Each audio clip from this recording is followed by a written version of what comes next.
morning, I wish I could wind up with the teaching that I've been having on the systematic God. There are three major secrets in the Bible that must be established. If you are a true believer, these three must be established in your heart. I am talking about salvation. And then the second one is spiritual life.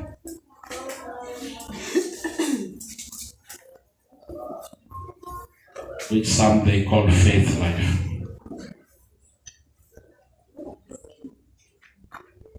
And then the third one, the ministry or service.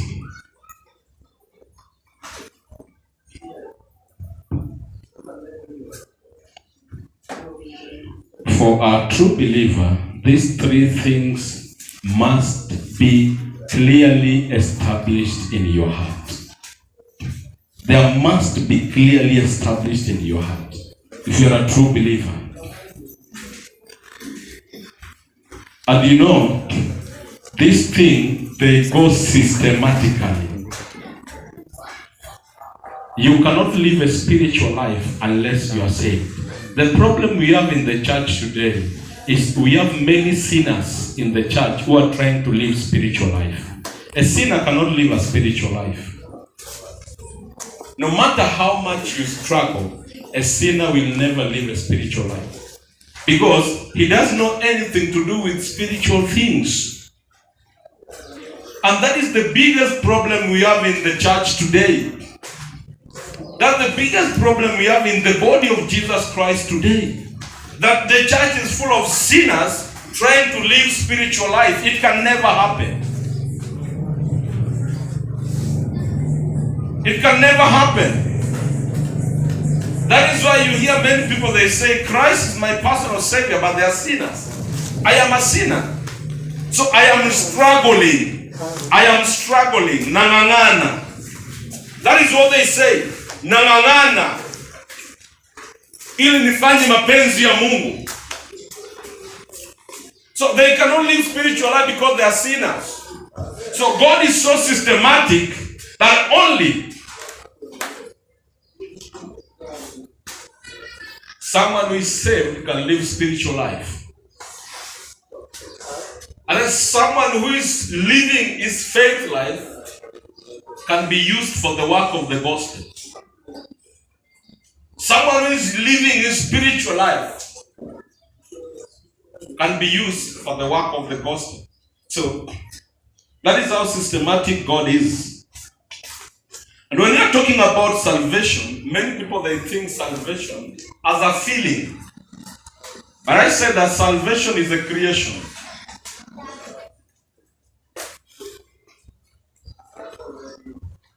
Salvation is a creation. You are being created. Let's see the book of 2 Corinthians chapter 5. Corinthians chapter 5 verse 18. 17 I mean.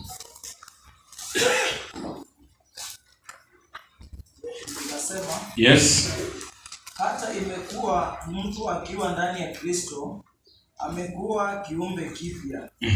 Ya kale yamepita, tazama yamekuwa mapya. When someone is in Christ, is a new creation.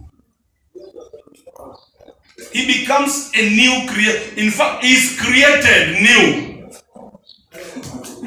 This is something that Nicodemus could not understand when Jesus said to him, you must be born again. Then Nicodemus asked this question, should I go back to my mother's womb that I may be born again?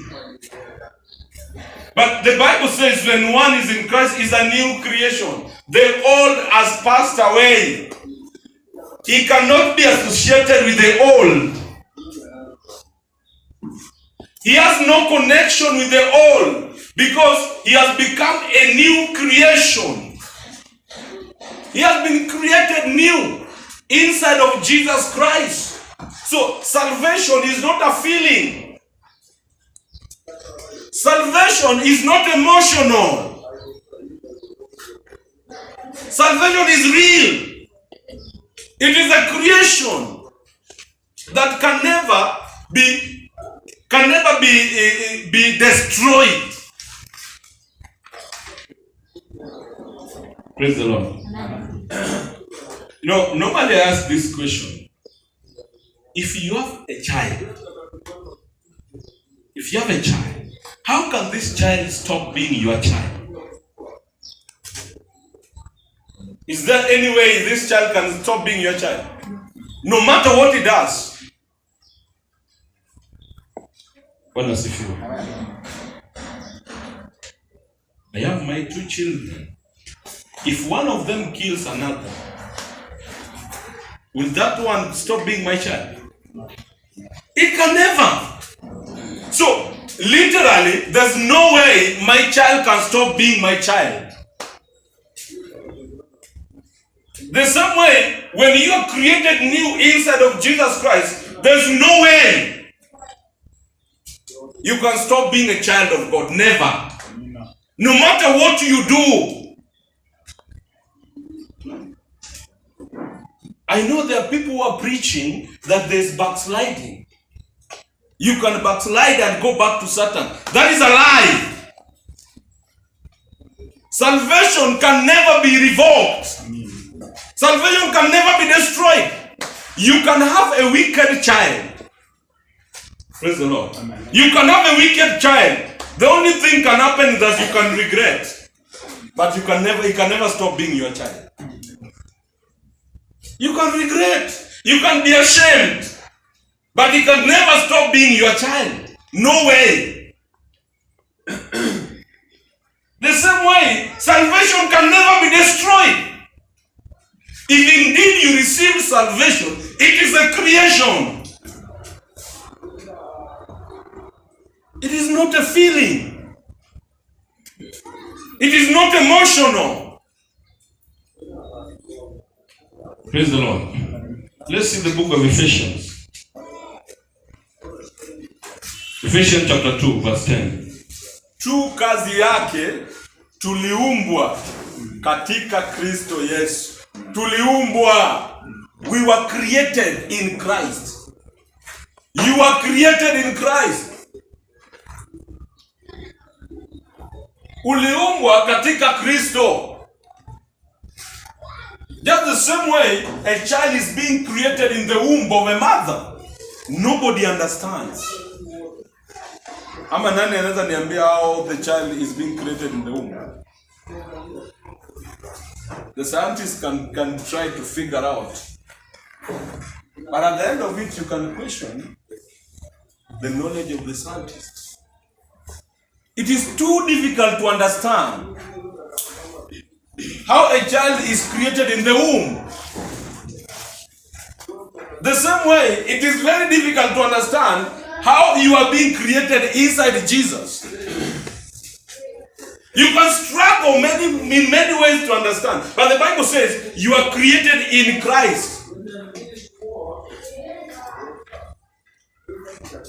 So the womb of God is Christ. Praise the Lord. Christ is the womb of God. So we are created inside of Jesus Christ. And then we are born again by Jesus. That is what it means by salvation. You are created inside Jesus Christ. So Jesus is the womb of God.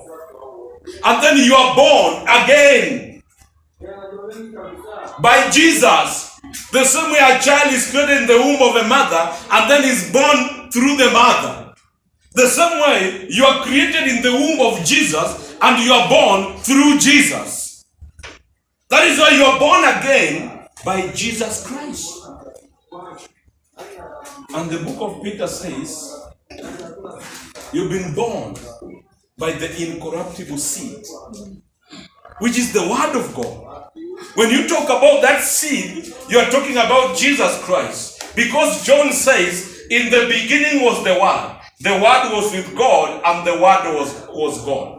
So when you proceed down, you realize that the Word is Jesus Christ. So we are born by Jesus Christ. So God is placing you in the womb, which is Jesus Christ, and you are being born by Jesus Christ. Again, now the old has passed, you are being born new by Jesus Christ. Now you become a child of God by Jesus Christ. The same way, when the woman gives birth, the child becomes the child of a father by a woman. I don't know whether you understand. 1 John chapter 3. Chapter 3 verse 9. Mtoto akiwa hapa nisomee.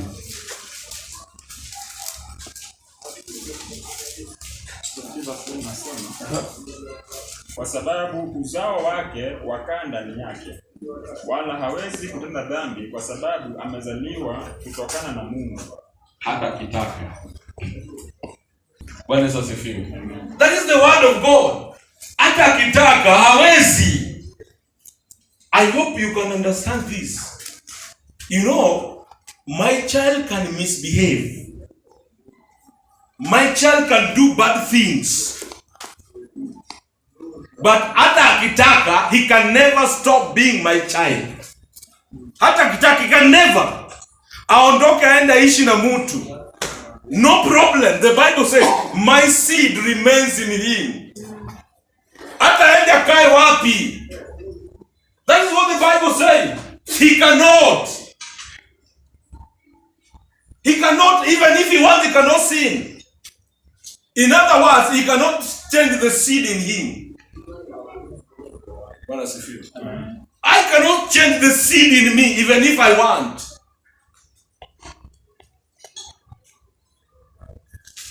The same way, you cannot change the seed in you. You can live the life you want to live, no problem. You can live the way you want, no problem.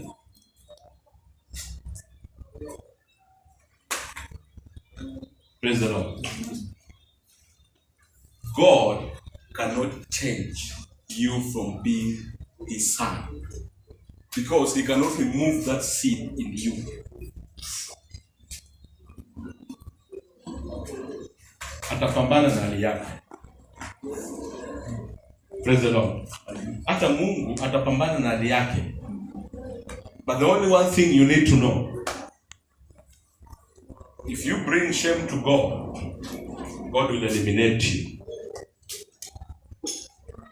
Bwana sifiwe. Watoto wakija nyumbani, ule mtoto anakuanga msumbufu, anafanywa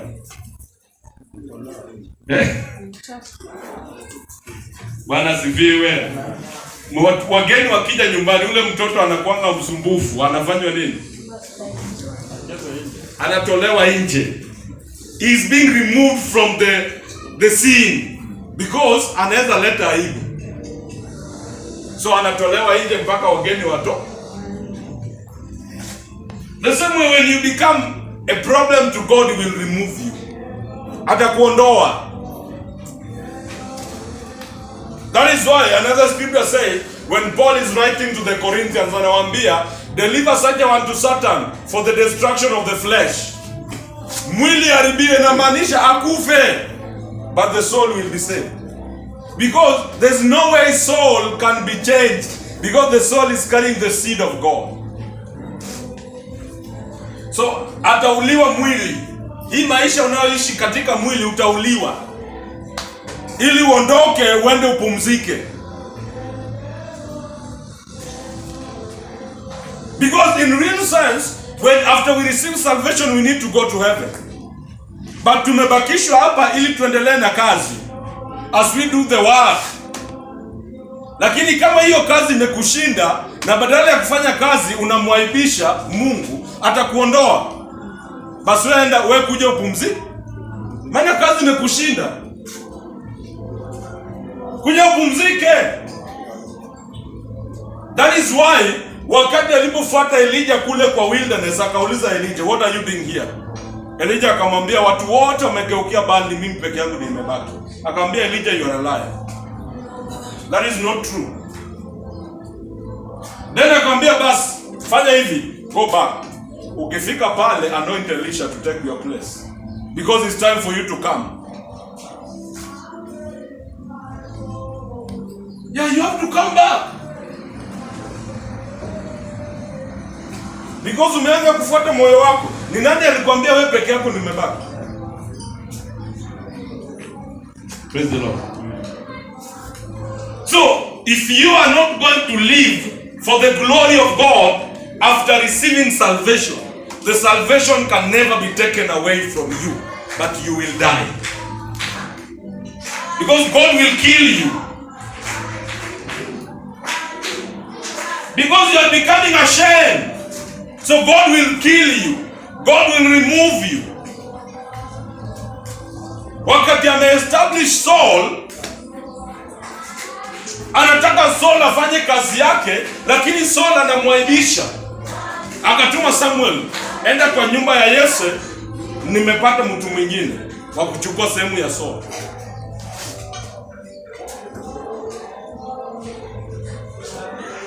And because Saul is bringing shame, Saul has to be removed. So the salvation of God cannot be changed. This is what you need to know. If indeed you are saved, salvation cannot be changed. It is a creation. Salvation is a creation. It is not how you feel. That's why the Bible says, if your heart condemns you, God is greater than you are. So whom should you listen to? You don't need to listen to your heart. It doesn't matter what your heart tells you. Your heart is not true. Only God is true. Because sometimes your heart can tell you, am I really saved? When I look at myself, am I really saved? And your heart can ask many questions. But the truth is what God is saying. So are you going to live with what your heart is telling you? Or you are going to live with what God is telling you? That's why the Bible says, if your heart condemns you, remind God, your heart of what God is saying. Even though I am like this, but God is saying I am righteous. Even though you are telling me like this, but God is telling me I am His child.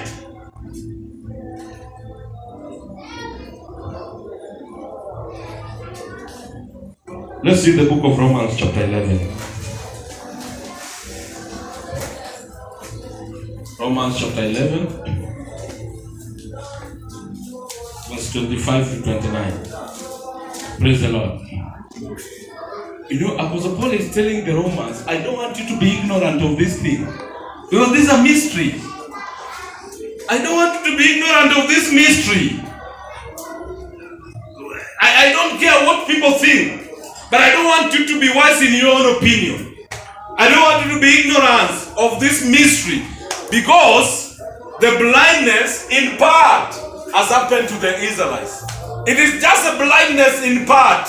Just for some time. Otherwise, all Israel will be saved. And no one can change that. Praise the Lord. All Israel will be saved. Whether they are wicked, no problem. But God has said, for the gospel they are enemies, but for the Father's sake they are elect. They are children of the Father. The Father can be angry with them, no problem. But He will never throw them away. Praise the Lord. When God was angry with them, He placed the blindness in part into them so that He may take the gospel to the Gentiles. Praise the Lord. So that He may take the gospel to the Gentile, God has placed blindness inside the Israelites. Let me tell you one thing. If your child does not want to eat, but there's another child next to you, the mothers, they know how to provoke this child to eat. Praise the Lord. They will take the food and give to another child. And because this child will be jealous, he will run for his food. And that is what God has done with the Israelites. The food of the Israelites, which is the gospel, He has taken and given to the Gentiles, so that the Israelites may be jealous and may follow up the gospel. And indeed, they will follow up the gospel because they believe it is theirs. And indeed, the gospel is theirs. Because even Jesus said, I came to my own. He came to the Jews.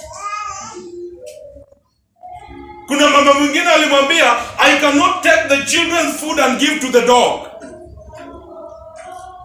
That was Jesus. He did not abuse this woman, but he told this woman the truth. According to the Jews' understanding, the Gentiles are like dogs. That is why I am telling you, do not be ignorant about this mystery. All Israel will be saved because they are elect of the Father. They are the children of the Father. They can be forsaken for some time, but the Father cannot throw them away.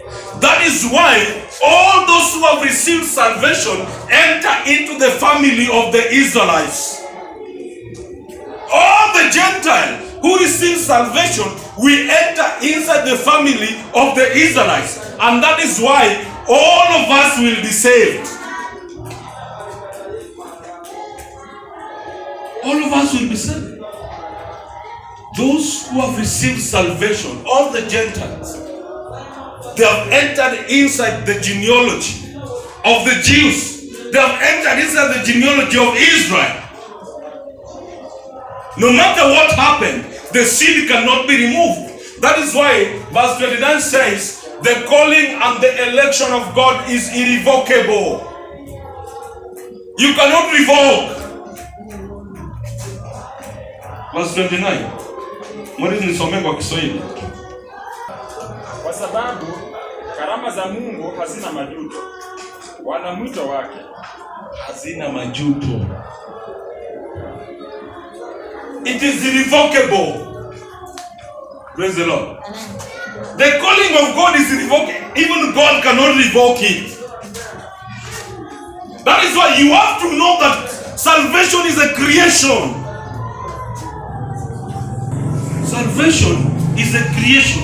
You are created inside the womb of Jesus Christ, and you are born by Jesus Christ.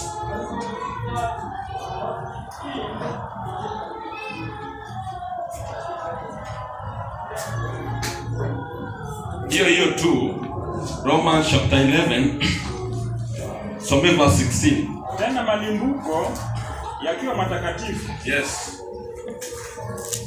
Kadhalika na donge lote. Na shina likiwa takatifu, matawi nayo kadhalika. Praise the Lord. The Bible says, if the first fruit is holy, who is the first fruit?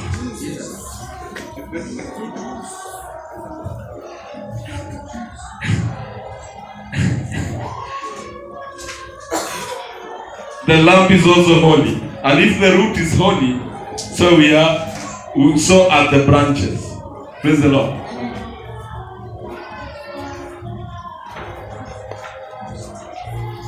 The first fruit is Jesus Christ. And if Jesus Christ is holy, then the lamp is holy. And if the root is holy, the branches are holy. What makes the branches holy? Hallelujah. Amen. What makes the branches holy?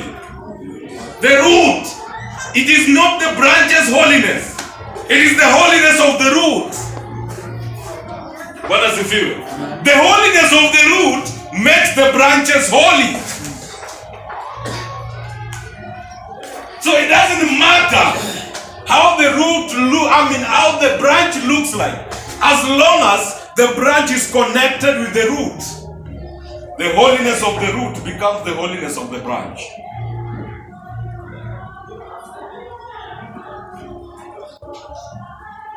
Praise the Lord. Amen. Secondly, spiritual life is a relationship.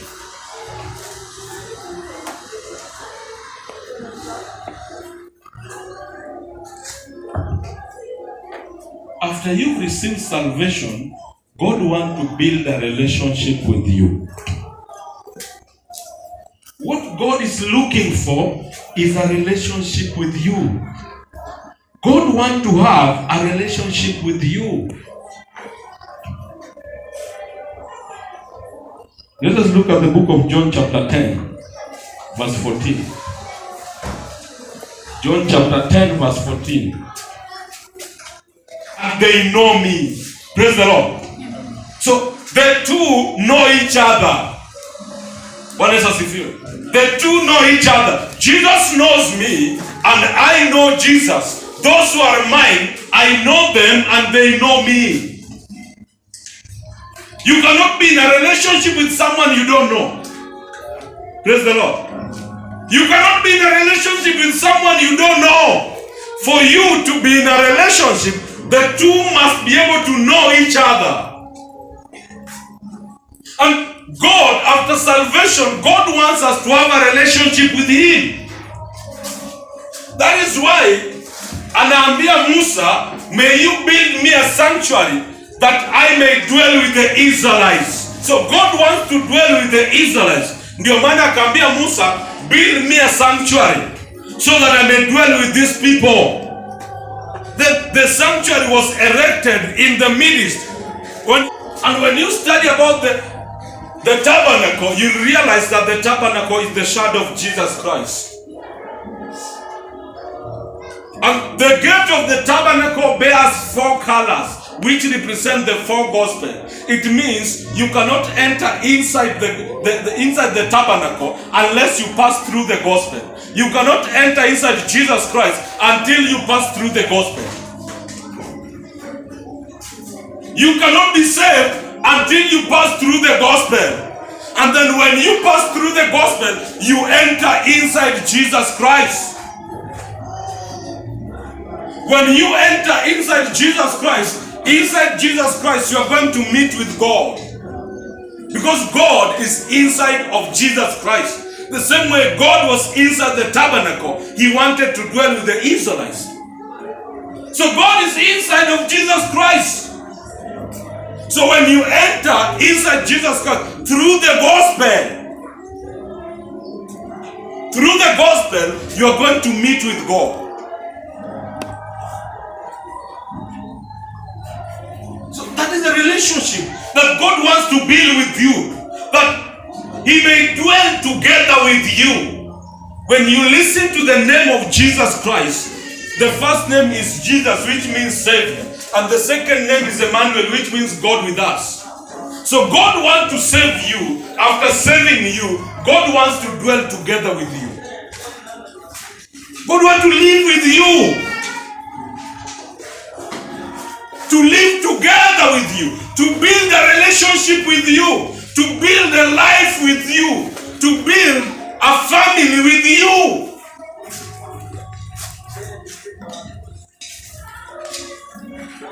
So God wants to dwell together with you. God wants to stay together with you. Let us see the book of 1 Corinthians chapter 3. 1 Corinthians chapter 3, verse 16 and 17. Praise the Lord. Do you not know that you are the temple of God and the Spirit of God dwells in you? Praise the Lord. You know, the Spirit of God is the third person, the third image of God.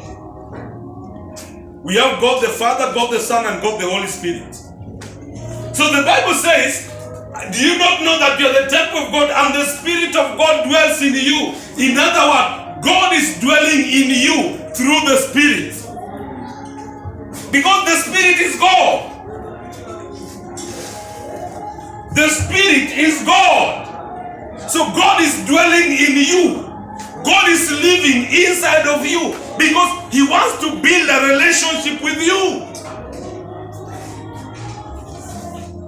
God wants to build that relationship with you so that you may live together.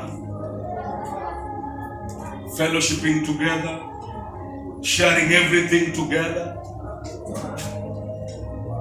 That is the heart of God. That He may build that relationship with you. That's why last time I told you, when you read the Bible, God was coming down to the Garden of Eden to have a fellowship with Adam and Eve.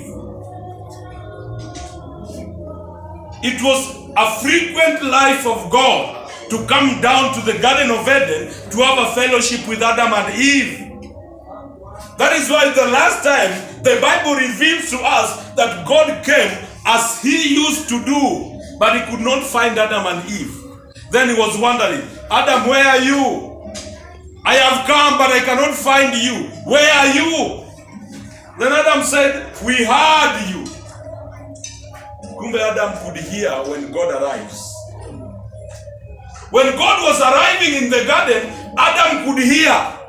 Then Adam said, we heard when you arrived, and we hid ourselves because we were naked. The relationship has been broken. Praise the Lord. Amen. The relationship has been broken because there's something that has entered inside Adam. Something that is bringing a condemnation in his heart towards God. When that thing entered, the relationship was broken. Bwana sifiwe.